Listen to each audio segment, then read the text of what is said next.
Gene licensed the Black Sabbath Yeah. for their Mob Rules album cover. Yep. And I only told, we've been working together since 79, and she licensed it when, 80, 81. Oh, really? They saw the picture in an art book that Ballantine Books had done on my brother and myself. Right. And their manager, Gene and I just started working together. And their manager called her and said that they would like to use that painting for this new album they're doing, Mob Rules. And Gene called and told me in my studio, and I said, absolutely not at all. This is a dream nightmare that I had at a heavy duty period in my life, going through all kinds of social, ideological, religious shifting and altering of consciousness, one of those kinds of periods back in the 60s. Right. So I said, no, this is too fucking serious. I'm not, she said, okay. And she hung up and said yes to them. Wow. And it's which I'm I'm glad, really, in the end, I'm happy that you did. So right. Everybody calls it the Mob Rules painting, but it's not, you know what I mean? It's my personal dream.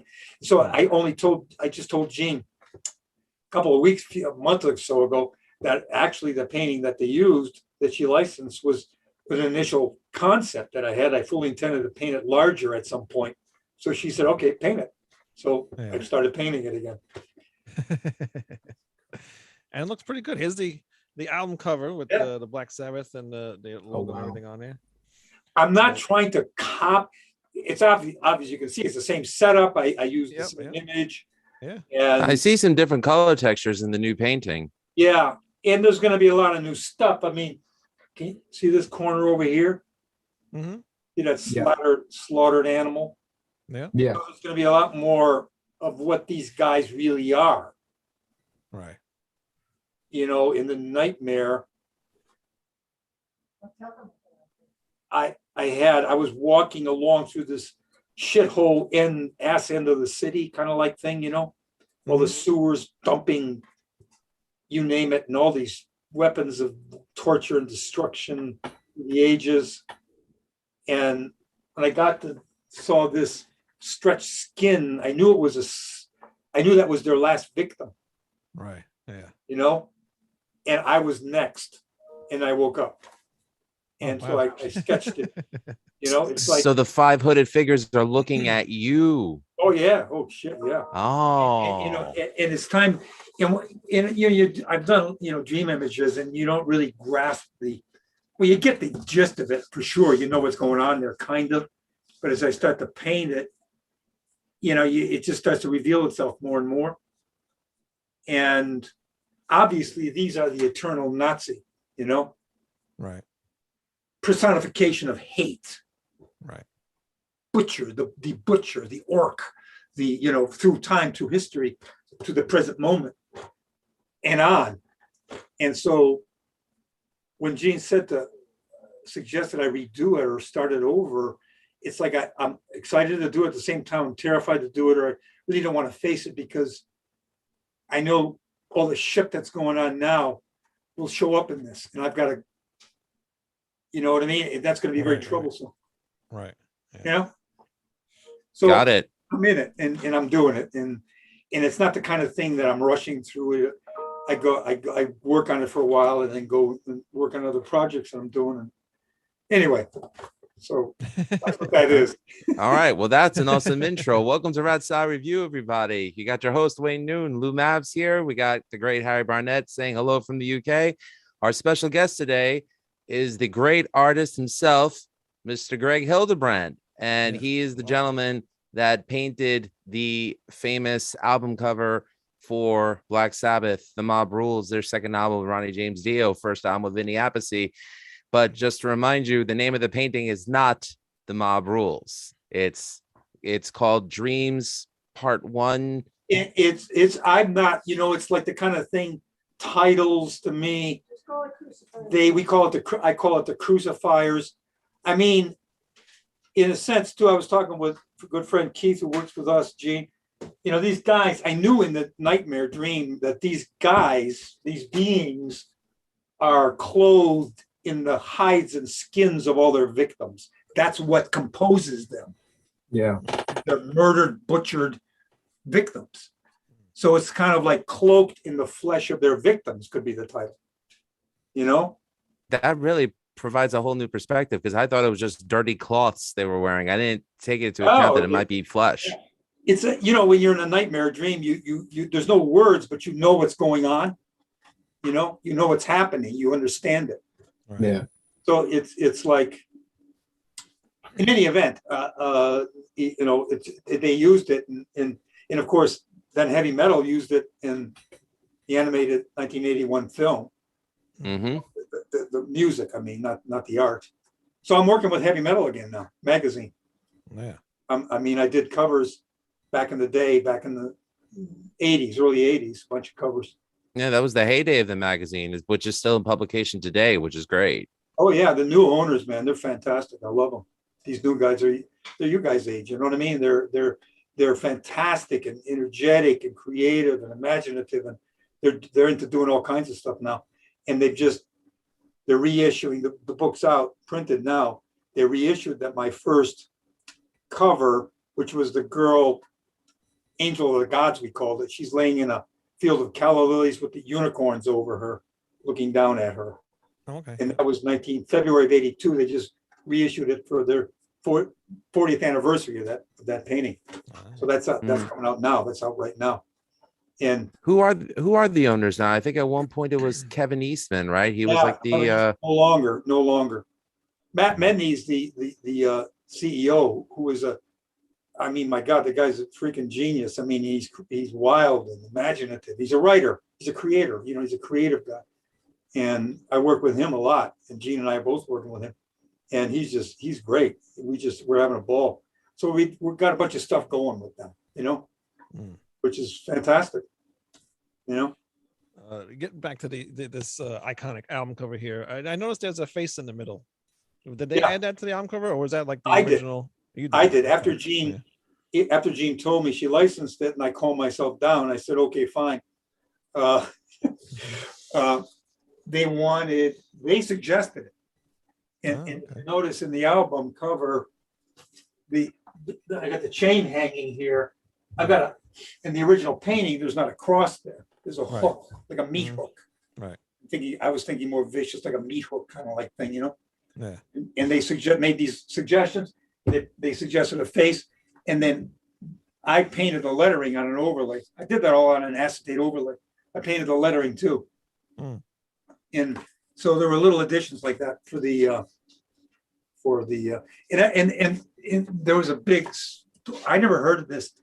I don't know, maybe 5, 6, 7, 8 years ago, when the hell ever it was, fan site, Black Sabbath guy called. He wanted to do an interview with me. And he said somewhere, well, wait a minute, hold on. Let me get, I'll show you. Mind you, he's bringing it up, not us. Right. Yeah, I was going to. Oh, geez. Let's not break all right, it. Come Greg. on. Here's the original. Oh. Wow. So I got it heavily framed, and I'm using it here just to kind of constantly refer to. Let me set it back up here. I almost dropped the painting. Yeah. James is going to kill me. But no, in the bottom here, right? Kill Ozzy. Yeah. The guy, we're on the phone with this guy. I'm at the telephone, right? So he says, right, can you tell me in the corner where it's written, why did you write kill Ozzy? I said, what? And he's on the phone, and he said, what do you mean? And I said, what do you mean? He said, well, it's written there. Blah, blah, blah.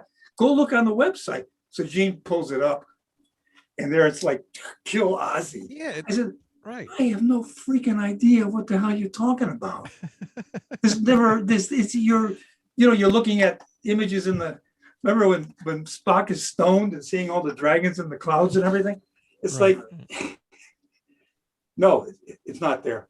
Yeah. And so I looked it up earlier, and it doesn't make any sense how somebody could get that out of there. I mean, I that's have what no they idea. wanted it to see. I guess. Yeah. It's looking for trouble where it doesn't exist is really what it is. People looking will believe what they want to believe if there's a predisposition or a statement about it. You start to, oh yeah, well, because it's kind of cool in a way. You start to think there's secret messages everywhere. And so at the end of the talk, we're talking, and he says, what the hell should I do? I said, well, did you ever see The Man Who Shot Liberty Valance? Do you guys ever see that film? No. I've heard of it. My father-in-law sings the theme song all the time. No, but the gist of the idea was that the two guys, Jimmy Stewart and John Wayne. Jimmy Stewart's a mild, meek doctor, and Liberty Valance is a bad guy, you know. Everyone wants to off him, and he's forced into a showdown. But it isn't actually Jimmy Stewart who shoots him. It's John Wayne from the shadows who kills the bad guy. But Jimmy Stewart goes on to gain a career in politics and becomes a senator, all based on that event. And then the truth starts to come out to a reporter, and they say, well, what the hell should I do? Well, when faced with printing the truth or the legend, print the legend. Right. So I said that again. Yeah. Do whatever you want. I don't give a damn. It's like the Alice Cooper chicken story. You're familiar with that, Greg, right? No, I'm not. So Alice Cooper played a concert in Toronto. Someone threw a live chicken up at Alice Cooper, and Alice Cooper says, a chicken's a bird. Birds can fly. And he thought that you threw the chicken back up and he thought he would fly away. No, the audience tore the chicken to pieces. The next day, he gets a call from his manager. Did you kill a chicken on stage? He's like, no, I threw the chicken back into the air thinking it would fly away. I didn't think the audience would tear it apart. His manager says, well, don't tell anyone you didn't kill the chicken. Just tell him you did. So, and that built up the notoriety in the beginning for Mr. Alice Cooper. Nightmare Alley all over again. Now, are you a fan at all of like heavy metal music or? Well, I mean, yeah, I've liked it since, from way back in the day. But I like progressive rock. I like King Crimson. I mean, I like Beethoven. I mean, I'll listen to Bach and Mozart. I mean, so I'm all, I mean, mainly it's progressive rock, Procol Harum. I'm a big Procol Harum fan. Most people you talk to kids say, who the fuck is that? They say, right? But I mean, what do I listen to? If I'm sitting here drawing most of the time, I'll say Procol Harum radio and whatever, all that, Creedence. Cool. I mean, my God, I mean, they're great. Yeah. So I mean, I like a lot of stuff, Very cool. Harry, do you have anything? From seeing your painting in the background and from actually doing my research ahead of time, because Wayne actually allowed me to be a part of this when sharing the link out. I just, knowing that you'd worked with Marvel and DC before, I had to come in here. It just had to be a part of it. But saying that that you were able to create that painting from a nightmare, that actually raised a really quite a good question in my head, to where when you're working in a comic book industry, how much influence would you really have with what they're giving you to, say, create a nightmare of yours, perhaps with their characters, to make it your own kind of thing? I think Marvel is great to work with that way. Yeah. They are. DC, I don't do that. I went to DC first when I said to Gene, this is like 1990, was it, huh? Yeah. Somewhere like that. I said to Gene, I want to do something in comics. Because I'm 83. I mean, comics are my original, I'm one of the original comic kids, Yeah. And I always loved it, and I drew them as a kid and putzed around with it over the years, sequential art. I'm a big, huge admirer of sequential art. Yeah. And so I said, I want to do something. And she said, well, what? I said, I don't know, something, anything. And so the first place we went to was DC, and they gave me one cover for the Spectre. Yeah. John Ostrander and Tom Mandrake were doing the series, which I thought was fantastic. That should be the movie. Yeah. Make one. But so they gave me a cover to do it. I painted a cover. But after that, Alex Ross was big right then with them. So they weren't really interested in another painter. So, but I went to DC first because that's my childhood mainly, that's what I grew up on. Right. And then, other than Captain America, which became Marvel, but and then I moved to the EC comics. That was the main thing for me, Yeah. And so we went there, and they went to Enthusiastic. So Jean, well, let's get a hold of Marvel. She called Stan Lee. Stan gave her, the owner over there at the time. And this was when, the 90s, when the hell was it? Early 90s. And so we set up a meeting, and they rolled out the red carpet for me. And they're great to work with. I mean, everybody that I've worked with since then, on and off over the years, they allow you to, they don't give you a style guide or anything. You know what the characters are already, for God's sakes. And you're pretty free to kind of like do your own thing with them. Yeah. Pretty much. There's no hyper art directing. I've never had any. So they're great to work with. They're fun. It's a great gig. This obviously is completely different. I mean, it's all mine. There I'm dealing with pre-existing material, and you're sticking to it. Well, as someone who's more of a hobbyist when it comes to art, I do my own stuff in 3D. So I work with pre-existing stuff. So I can understand that. I'm all over the place. I have no problem. I'll still do it. I mean, it's like I have fun. I'm still a kid. I'm still a kid in my room, up in the bedroom. That's always the best way. As long as your heart's in it, that's what matters, isn't it? Totally. That's everything. That's everything. So I'm having fun all over the place. I mean, one of the things we're going to be doing is Duff McKagan called and wanted me to paint a picture of his wife. So I did a portrait of his wife, who was a model. Yeah. So we've got a great relationship going. We're going to be doing some stuff together. Oh wow! With Guns N' Roses. Oh so wow, really cool. That's I kind of like find myself, you just keep on moving and trucking through everything, and you come to these intersections, and shit happens. Right. Now, do you think you'll be doing maybe the next Guns N' Roses album cover? I have no idea. We're working on some other kinds of stuff. All right. I don't know yet. It's all brand new. Which yeah. It really is exciting, especially for somebody my age. Yeah. Be exciting for anybody, but you kind of like think, what the hell? I mean, most illustrators are sacked out somewhere by this time. Right. Well, you don't look 83, so that's awesome. No, not at all. Well, it's all an attitude. I think, and Jean's making sure that I'm staying in shape, and she does all the hard work. She does all the business, And so I think it's an attitude thing too. You love what you do. I've never gotten tired of it. I'm still. Are you open for commission? Like, let's say if another band wanted to say. Oh yeah. I'm always open for commission. I'm not committed to any one person. There's no tie-ups with anybody. I've always been a freelancer since 69, and I love it that way. I don't make any. I can be all over the place. Yeah. I think my buddy Lou here froze. Is that right? He'll be back. He'll probably come out and leave and come back. Yeah. I love when he freezes because it's always a weird face. I can hear you. I can. There you go. Yeah. You're back now. Yeah, I can hear you. Sorry about that. But since you've been painting for so long, have you ever had any issues with your hands? You mean physical problems? Yeah, where you couldn't paint carpal tunnel, tendonitis. Yeah, nothing. Wow. My brother Tim got tendonitis, carpal tunnel. He had carpal tunnel. He had to have surgery. Yeah. Thank you, Gene. Gene's they're saying hi, Gene. Hi. She might as well just come in. Yeah, she's welcome. We're not sexist here on Rod Style Review. They said you can come in. Our mothers were women. We know it. We all women. They're not sexist over there, they said. Huh? She said they don't want me, they want you. No fun. So how did you get involved with painting?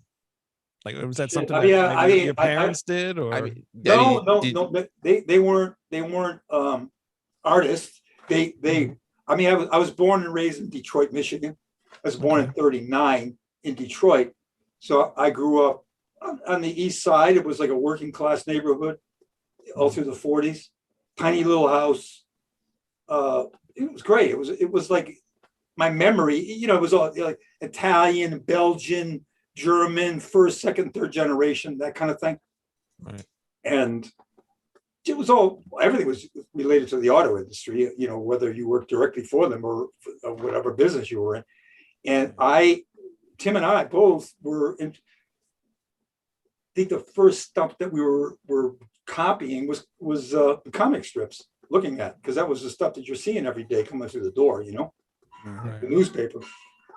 But I mean, that I'm talking Hal Foster, Prince Valiant, and Alex Raymond's Flash Gordon, and, you know, on like that, you know, that kind of artwork. So that really, Tim and I would emulate that stuff. And then, so we were into drawing, earliest memory. 3 years old, 4 years old, 5 years old. Oh, wow. And our parents, my dad he started in the stock room at GM in the main building and worked his way up over the years to the head of office supply for Chevy. And my mother, you know, she was what they call the housewife at the end of the day, you know, and they totally supported what we did. In other words, if it wasn't for them, I wouldn't be doing what I'm doing, because most kids that I knew, their parents would say, cut that out. You know, you gotta think of practicality. You're never gonna make a living at that. Well, my parents never, ever, not once, ever said a word like that. They completely supported it, you know? Yeah. And so we were, and then when I was 5 or 6, never saw a movie, right? So all you got to remember, all you got is like comics now, it's a story, illustrated books, radio, and I hadn't seen a film yet. And there was a birthday in our family for one of the kids, and we all went downtown to, I think, the Michigan Theater, one of those great Cecil B. DeMille type structures. And the kinds with the organs in there that would play in the silent movies. That's cool. It was. I remember as a little kid walking into that, I was like, "Oh my, this is like, you're like 6 years old, you know." And what's the movie going to be? Disney's Pinocchio. Oh, and that's awesome! Holy shit, that thing came on the screen, and Tim and I went nuts because we were into art, and we could see it was artwork, and it was moving. And what the hell's going on here? And so that knocked us both out completely. And that kind of like really got our obsession going about drawing, animating, film, all of it. And so that triggered it all off. I'd say that film, you know? Pinocchio, what a great way to start. Like, what a great inspiration, Pinocchio. I oh my God. Still is my favorite animated film of all time. I mean, the stuff that those guys did with all handmade stuff, you know what I mean? It's all right. Yeah. And then Detroit also had has still one of the best art museums in the country. And our parents started taking us there, and they had a great huge Egyptian collection, medieval collection, and this central hall, the Diego Rivera Hall, where Rivera came there in 1933 to paint a mural for the auto industry. And I remember, I no politics. My parents raised us apolitically. There was no political talk in the house at all, ever. And so when we went to see it, I wasn't in any way, form, or manner imbued with any propaganda about Rivera, you know, that he was a communist and that he was, you know, all this shit, you know. And that mural is mind-boggling if you've ever seen it. I mean, it's worth a trip to Detroit just to go see that mural. It's overwhelming.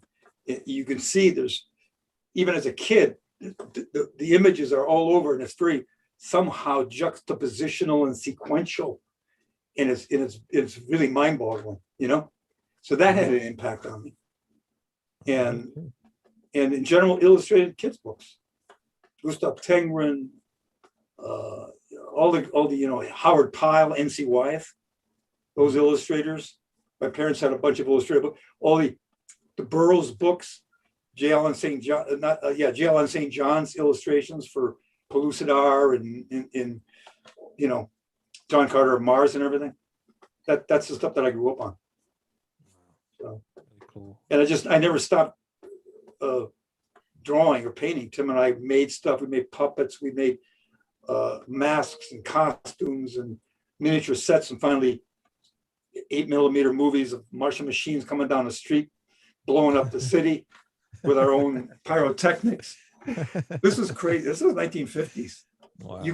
We were 16, and we were spent 2 years building this miniature street scene after we saw George Pal's War of the Worlds, which is still to my favorite 50s sci-fi film. And based in my town. and we built this set with this tripod machine, and we started to you couldn't find information back then, not like now. You'd have to dig, because Hollywood kept special effects secret. They wanted the viewer to believe that this was all real, so they kept it hidden. And you dig and dig, and you'd find some photo magazine or Popular Mechanics that had an article on the War of the Worlds, the Destination Moon, and we'd see, flash powder. They use flash powder for their explosions and stuff to give you that beautiful mushroom-shaped cloud. Right. Yeah. And we said, flash. We're building ourselves. We're thinking, flash powder. Where the hell would you get that? Theatrical. They use that in the theater a lot. We're just to analyze it. We went to the Yellow Pages, found a theatrical supply store downtown Detroit. Called him up, said, "Do you have any flash powder?" "Oh yeah." So we got on a bus, went downtown, and walked into this theatrical supply place, costumes and lights and all of it. And they had a rack, a cheesy little wooden rack with a tiny little lock on it. The guy unlocks it, and all these bottles of powdered magnesium sitting on the shelf. Like, must have been 50 of them, 60 of them. And he said, "Well, how many you want?" I said, "Oh, 6. This stuff burns at 2,000 degrees, right? Right. And then we're researching. You don't tell kids this nowadays, obviously. And I was interested in special effects and pyrotechnics in movies. That's what my obsession was. Yeah. Right. By the way, kids, don't try this at home as he tells the story. Don't try this at home. I'll put a warning at the beginning of the show. No, we would go and find different things, how to make gunpowder. We made our own gunpowder. And we powdered zinc. Zinc burned beautiful green, and powdered aluminum sparkled, and road flares give you a red light. So we would use all that. I still have some of the 8mm movies, which we used as a part of our portfolio to get our first job in Detroit at a film company. So it's all about just being obsessed with something, and that leads you to the next thing, and to the next thing, and to the next thing. Determination. Yeah, that really is what it sounds like. Yeah, determination, and you always get to where you want to be. You just keep at it. You're obsessed with something, and you keep at it. You're trying to get it, and that something else pops up. You meet somebody, or what the hell ever. It's the way it's worked for me all my life. It seems to have worked out fairly well for you, I guess, right? Yeah. I've met all the right people. You did. It's insane. Yeah, when I was younger, I was huge into comic books. So around like the 90s, I started really getting into comic books, and then getting into drawing as well. Just like you, how you got into drawing through comic books. And I ended up giving it up, after I graduated from school, because, just life happens, but I always wish that I still continued to draw and paint, because I'm looking through your artwork and I'm just like, I wish I could do this stuff. I used to be able to, somewhat do something, but now it's just like I lost it completely. That's sad. That's really sad to hear that. It really is. Yeah. Well, I got so involved with doing music, like we do the shows about music, and I play music, so that's my. Well, you gotta, okay, yeah. Mm-hmm. Yeah. I mean, I can relate to the same thing, because back when I was in college, I was a communications major, but I took a figure drawing class because I wanted to learn how to be able to draw shadows and textures and things like that. And also, I was forming a band with my friends. But Wayne and I, we were in 2 separate bands, not rival bands, just different bands. He was doing more heavy metal, I was doing more hardcore metal, and because a lot of the guys I was playing with the exception of one, didn't really understand the business part of music, and they had no sense about them. It kind of went all to waste. But doing the podcast with Wayne, we're able to increase our artistic output. And I'm even starting to, I may not be drawing, but I'm doing graphics and design on different Illustrator type programs. So you're right. I mean, it's a passion that once you find that love for it, it's really hard to like get it out of your life forever. So well, I think I've said this many times that I may sound presumptuous, but I don't mean it to be. So it's like art runs me, I don't run it. All right. It's like that kind of a feeling. I never had. People say, when you were a kid, did you want to be, the fireman and all that shit? I said, no, I never. I mean, it was drawing and making something was always the obsession. Yeah. There was never any Yeah. thought about it. And of course, I had the benefit of having a twin brother who was obsessed also. So, it's like the loneliness of the long distant runner wasn't there for us, because you're basically staying in your room all the time, and so you're not by yourself, and the one guy's kicking the other guy, kicking his butt. You can't get at what you're after, and you're failing at it, or it's not happening, and you're freaking out and throwing everything in the corner, and the other one of us would always just push the other guy, so we had that going for us. It's incredible. Now, you and your brother, one of the most famous things that you guys did was the Star Wars poster with Luke Skywalker on the front of it. Yeah. How did you guys get involved with doing that? Yes, that's such an iconic thing. Yeah, well, I mean, remember Tom Young did the first one. He's an illustrator. Look him up. He's great. He did the Ben-Hur chiseled letter poster way back in the day. Yep. I didn't do that first poster. He did.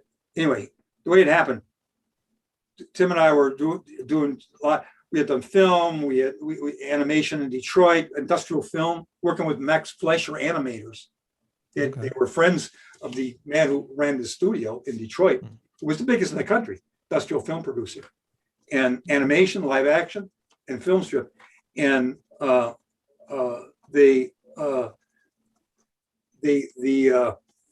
hell was that? I was trying to make a point about that operation. It skipped my mind. But in any event, Tim and I were doing all kinds of stuff later, film, and then animation, like I say, children's book illustration, and it was getting real dry, down to doing a toilet training book.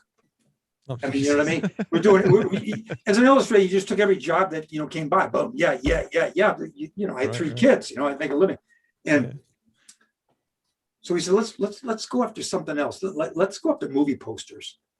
So we opened the Yellow Pages, which you could do back in the day, and open it up. Kind of like we went like this, a movie poster, or I forgot what the category was, but it was something dealing with advertising movies, and we went like this, and in there, and literally called that telephone number of this studio in the city in New York, and this guy answered. I said, "Hi, I'm Greg Hildebrandt. Blah, blah, blah. I'm an illustrator. I've done this and this and this. Nothing famous, at all, but general all over the place." And they said, "Can we show your portfolio? Show a portfolio?" And they said, "Yeah, come on in. When? Tomorrow." So you got on the train, took a portfolio, went into the city, went into this place that was down in 50 somewhere, and on the east side and on west side, and we walk in. And all over the place are these paintings for Mel Brooks's Young Frankenstein. Wow. And I said, "What the hell is this?" And they said, "Mel Brooks." I said, "I'm a Mel Brooks fan. What are you talking about?" And they said, "Frank, are you kidding me?" And it's like, they said, "No, it's black and white." And the guy that did the original movie is doing the props and blah, blah, blah. I said, "I got to do a poster. We have to do a poster. We have to do a poster." And the guy says, "Well, it's the budget's no more. There's no more money. And we're shipping these all out tomorrow to Brooks." I said, "I don't care. We'll bring one in tomorrow." "What, tomorrow?" I said, yeah. So they gave us a bunch of pictures out of the movie. And we got on the train, and Tim and I worked the setup out, in our heads while we're on the train. So when we got home to my studio here in Jersey, I shot a couple Polaroid shots for reference, and we banged out a painting overnight. Very kind of like very pulpy. Very 30s, 20s, 30s pulp look, and brought it back in. The guys flipped out that we did a painting overnight. It didn't get used, but 3 years go by, and I'm working. I now become famous illustrating the Lord of the Rings. Now we got a reputation. Now we're known. We got a fan following. Now, the Lord of the Rings, the 1978 animated film, correct? Now the calendars, 3 calendars. Oh, the calendars. I'm sorry. Okay. Yeah, 76, 77, and 78. We did 3 calendars for Valentine Books, which went global, and we got a global fan following. So now we've done 3 of the calendars. It's 1977, and I get a call, and I'm starting my own fantasy novel with my brother. We're starting to write it and illustrate it, and I get a call from the studio, to, "Hey, you guys, you did that poster for us overnight. We didn't use it, but we've got a science fiction film here. It's coming out in a week. and the director is not happy with the poster he's got. So could you come in? I said, sure. So we got on a train, went into the city. They showed us the Tom Young poster, the grayed down one with the big light going across the whole picture. Right. And I said, well, that's beautiful. What do you want us to do? And they said, well, the director wants it more comic booky. That's the only directive they gave us. He wants it more comic booky. I said, okay, but keep the same basic setup, move things, do whatever you need to do. So Tim and they gave us all the photos, and they said, oh yeah, don't worry about the likeness of the two people because nobody knows who they are. And because a headshot, you need, I could see I'm going to light it like this, and I needed a light coming down on their heads. Right. And all the photos didn't have that. They're all studio shots and didn't have the right light. And they said, don't worry about it. So we went home and shot a couple of Polaroid shots again, posing in the right pose with the right lighting and everything. And we did it in 36 hours. Wow. Tim would work on it for a while. I'd sleep. He'd work on it for a while and sleep. Blah, blah, blah. Then finally, the two of us worked on it together and finished it off and brought it in. And they were blown away that we did it again so fast. But what we analyzed on the way on the train was comic book. What the hell does that mean? Because comics in 1977, of course, weren't sophisticated coloring like they are now. It was 4-color, right? It was like a black outline with flat color. And they said, they don't want that. That's not what they want. And I thought that, Frazetta, they want that look. I just went to that, kind of like the stronger light and the, more powerful figures. And higher contrast of color, cool and warm contrast. The warm light from the sword and the blues of the background of Darth Vader. And that's what they apparently wanted. We brought it in. They shot a picture of it. I forgot what the hell process that was back in the day. And we went home and they sent it into Lucas, I guess. And Lucas came back and said, they called us the next day and said, he wants you to make your name bigger. Wow. Which would never happen on a movie poster. Who gives a shit about the movie poster, right? You're not, that's not the idea. The idea is the movie. But we had a reputation for the Lord of the Rings. Right. And again, at that moment, what did Lucas know? I mean, how many people had turned the film down, right? Until Alan Ladd Jr. Right. Yeah. And he didn't know I guess he figured, well, let's use their name big. So I made it bigger. I'm sure you're cognizant of the fact that film poster has been used so many times. I mean, you could find versions of that with the Muppets on it. Oh, he has no love for it. Okay. Well, I mean, what would you feel? Hey, look, I'm not bitching about how much we got paid because I agreed to it. It was a done deal. You shook hands and you say, yeah, well, they said this is how much. I said, okay. And we went home and we did it in 36 hours. It was $4,000. Tim got 2 and I got 2. That's what we made off the poster. Most people think, oh my God, you're wealthy. You must be retired off of that piece of artwork. No, $2,000 is what I made. So there was no such things as royalties or No, residuals for artists? That's because Gene, as she's reminding me, that's because Gene wasn't here. This was BJ before Gene. And, I didn't really have an agent that was really functioning in a great level, a friend, he was kind of like operating as an agent, but he was more an art director. We did the painting.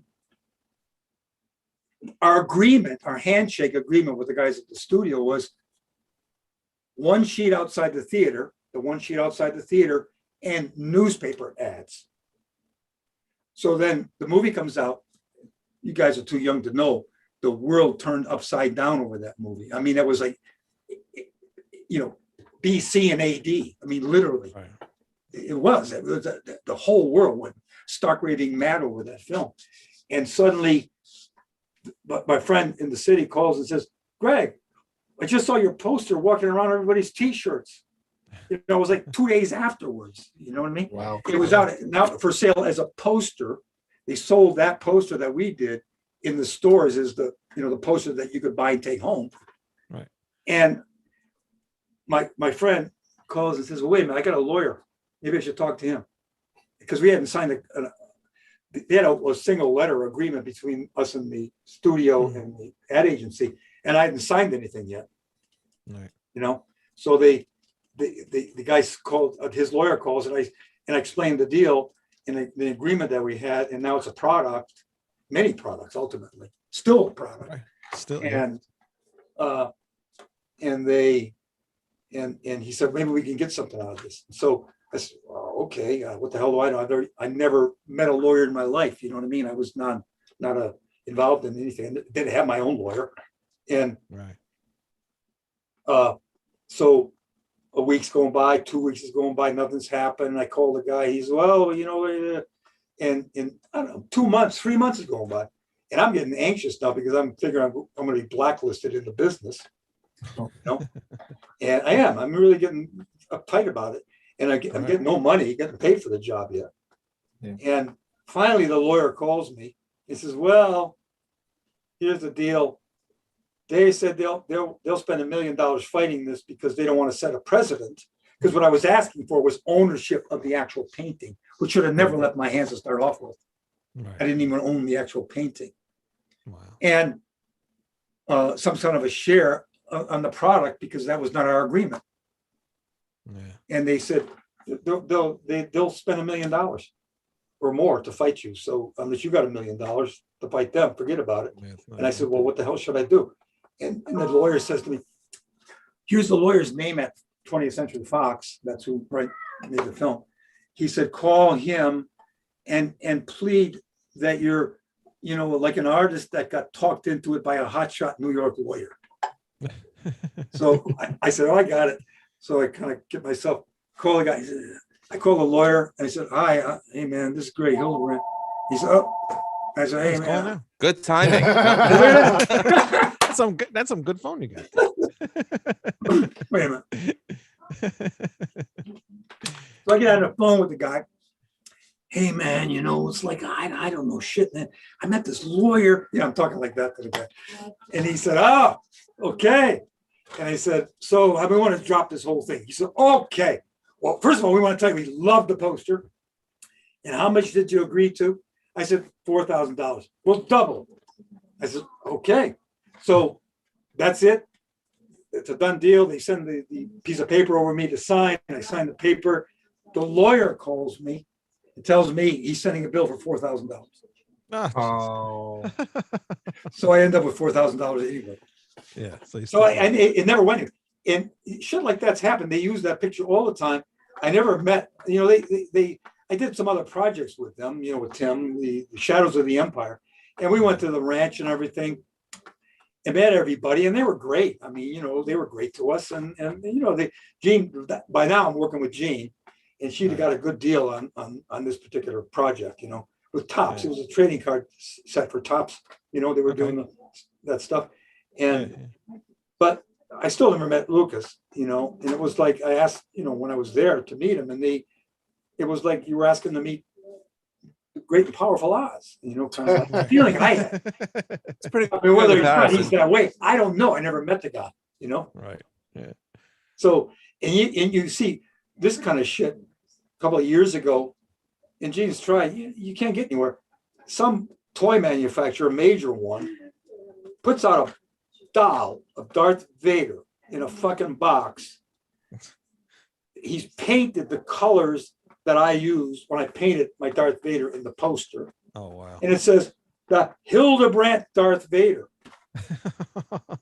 They never called me. Jeez, they never got my approval. They never paid me one fucking cent. Right. Do I sound happy? Robbery. No, That's absolute robbery. I apologize if we brought up a very sore point. I'm not going to try to hide it. I'm too old to hide anything. I don't give a shit. Yeah, I think you've been all right since. I think you've done okay since then. So, but at least I've done okay. But I mean, I just think it just sucks to know that all the things that they've done with your artwork since then, and what you could have had, just. Well, I mean, it's like I'm still. That's okay. Disney shit on Star Wars in the process, so it's okay.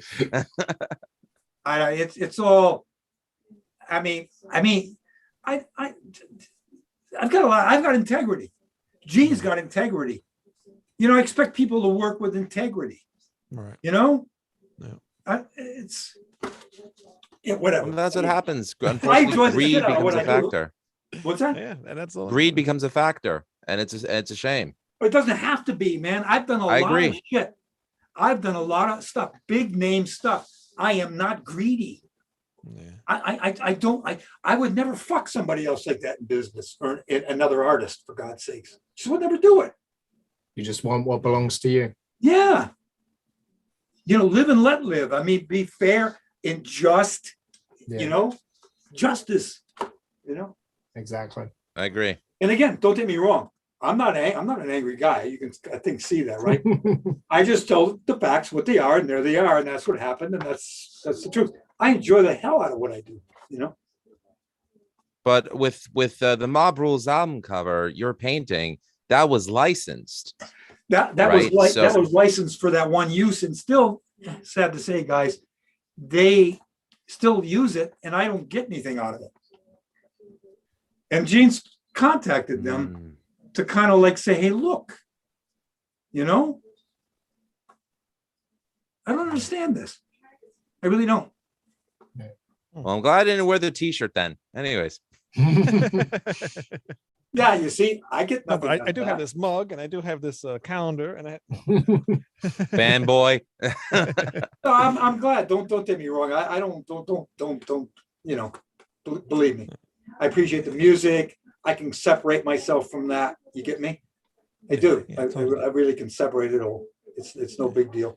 Now you worked with your brother. Did you two ever when you two started painting something? Did you paint something and then like you go to bed or whatever, and then he wakes up in the middle of the night and he says, "I don't like what he just did," and then paint over your thing? No, but never happened. No, No. my God, no. Nah. Because I mean, we were look, we were two completely different people. Yeah, I mean, yeah, we had different personalities completely. right. But when we came together, we were one person. Yeah. Outside of that, as we got older, we were almost like matter and antimatter. Remember that one out of Star Trek where they're doomed to fight each other for eternity? Let this be your last battlefield. That's one of my favorite episodes. Yeah.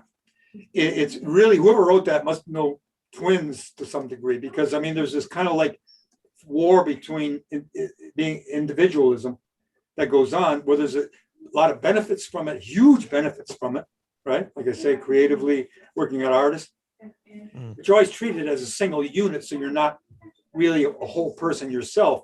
It's the two of you together that form a person, and you're battling for that individual identity most of your life. But when it came to the art, we were one person and there was no conflict there. None. It became like a completely different being, in a way. Yeah. It was weird. I mean, most people thought it was unusual. I didn't. I mean, because why would I? I mean, it was me in my life. Yeah. But we never in art. No, we would inspire each other. We never competed. I don't believe in competition in art at all. Only with yourself. I get turned on by what other people do. I get juiced by it or inspired by it. I'm not trying to compete with it. I'm trying to absorb and let it, come out some other way. And so Tim and I, we wouldn't compete, but we would push each other. Make each other better. Do what? You'd make each other better at what you were doing. Yeah, absolutely. One would learn more about something than the other guy, and we'd both instruct, educate each other. And what in the benefit of painting, like especially when we did the ring stuff, because the paintings were so large, some of them were 6 feet across. You'd get up tight, you'd get close, and one of us would be working, and the other would just sit back, 10 feet behind and observe like a detached observer. Yeah. Like you're not involved. You can kind of like just bring this veil down and just be an observer and make wait a minute, the light there, it's got to be a little stronger. It should be a little more yellow, like that. It would work like that with us, Right. So we were really one person in a way, Yeah. when we did the art. Good, cool. I don't want to take up all the questions. Lou, you got anything else? I'm gonna have to wrap this up fairly soon. So you gotta unmute yourself there, buddy. Sorry, I wanted to give Greg a chance to speak, but I really just wanted to say one thing. I was born in 1980, and my brothers got me into Black Sabbath, and like I heard all the cassettes. You know, this is back when we had cassettes, kids, and the Mob Rules album cover was the one that stood out to me the most because it scared the living shit out of me. I mean, the impact that album cover made on me growing up, like it kind of opened up this realm of darkness and beauty at the same time. Like, I'm a fan of Italian horror genre films, and it's like that album is like the perfect soundtrack for that. And your album cover, well, sorry, your painting that ended up becoming licensed for the album cover was like the stuff of dreams that I just love it. And I just wanted to say thank you. Thank you for your great work. Thanks for telling me that, man. I mean, I appreciate that like to the max, believe me. You know, it's great to hear that. I mean, come on. It's fantastic. Yeah. And growing up in Astoria, Queens, I could definitely recognize the fact that there's blood-stained graffiti walls, because there was plenty of that growing up too. Oh yeah. The thing is, like, I don't know where this is going to go. I mean, there's stuff all that will start to appear all over the place in here. You know, different symbolism, and you know, the thing is, you're talking about really what's going on too now. You know what I mean, in this country, all the hate and racism and everything, and in the world, not just this country. Yeah. And you the danger is to get too contemporarily political with an image like this, where it just rivets it to one event or one time frame. Do you know what I'm saying? Yeah. The dream, while it comes out of a specific period for me, to me, it represents more than just that one specific period for me alone. You know what I'm saying? And what you got out of it, the horror, is what it's about. You know, this is hate, pure, unadulterated hate. You know, and so anyway, it's going to keep growing. And I've got a lot of other imagery that I'm going to paint like this too. That, you know, it's like you stick it, you draw. I got shelves filled with sketches and concepts on ideas from dreams and that kind of imagery, and which I will be getting to now, because if not now, when? Right. Yeah. You know, so that's kind of like the bent that I'm on, and moving into this zone now with heavy metal, because they're open for all kinds of original material. You know. Right. Yeah. Is there anywhere on the internet that people could contact you to purchase your paintings directly, or any books of paintings that you may have? Spiderwebart.com, or just look my name up, Greg Hildebrandt. But spiderwebart.com, that's their business. You know. Let's keep this man going. He's a national treasure. Seriously. Exactly. Yeah, and I think much like what Lou said, Greg, just from sitting here, you know, I came into this finding out that you'd work with Marvel and DC. I came into this as a comic book fan, and I think I've become more of a fan of you as a person, just from picking up on your attitude about everything. And, you know, obviously I'd said a little bit that I do 3D printing, and I think I was serious about this before, but after hearing everything about the obsession getting you to where you were, from something that I picked up just because of a head injury, as like a way to get through it. I think now, listening to you, like, I'm taking my own situation more seriously, where I could take this as a life choice. So fantastic. Again, I just want to say thank you as well for just that's cool. Me being here with you. That's cool to hear. Thank you so much. I mean, you know, it's like anything is possible as long as you're obsessed with it. You can fucking do it, man. Exactly. You know, it'll happen. You just stay with it. Let it run you. That's the whole thing. It's got to run you. There you go. Yeah. It's a life lesson. It's a life lesson, is what it is. Yeah. So Awesome. And I mean, I have no intention of quitting. I'll Jean wants to keep me going until I'm 105 at least. So she's 14 years younger than me, so she kind of like works at it diligently.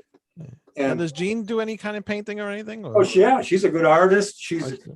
a freaking genius at business, at friendship, at relationships, at you name it. At this house, we live in a house built in 1894. It was an old castle, and what she's done with this place. Her father was a architect, so she's got an artistic sense. She can actually paint and she can actually draw. So she has a huge appreciation and knowledge and understanding of that, and understanding of me and this obsession that I have, and which I wouldn't, it's like for 40 years she's been there as my, strong platform, And so, yeah, but she's great. She's like nobody I've ever met in my life. Fantastic, and I've known a lot of great people. She's fantastic. Awesome. To say nothing of the whole, I did 18 years with the Trans-Siberian Orchestra too.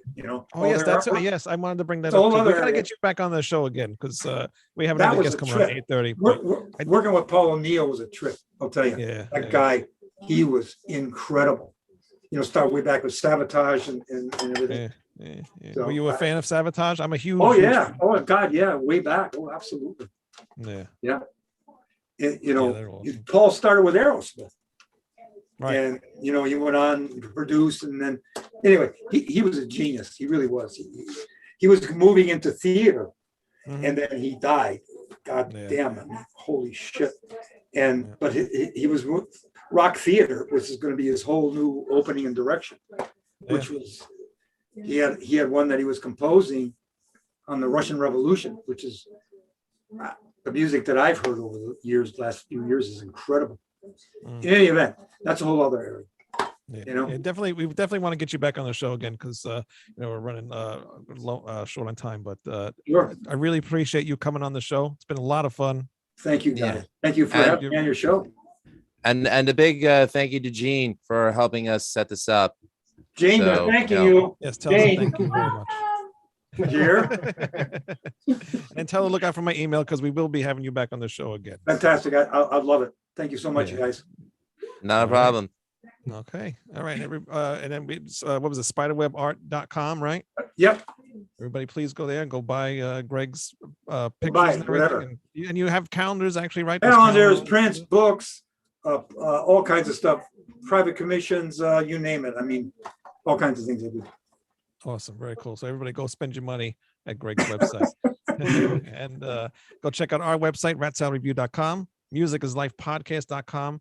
Harry Barnett, do you have a website or anything? But you do have youtube.com/The Great Harry Barnett. Now he's squatting in your personal space, Wayne. Yeah, he is. But nice. That's all right. We like him. It's fantastic. All right, everybody. Yep. See you next time, everybody. Actually, no, we'll be on in like 15 minutes with Goldilocks. So stay tuned and we'll see you Greg guys. freaking Hildebrandt. Seriously, national treasure. That's right. All right.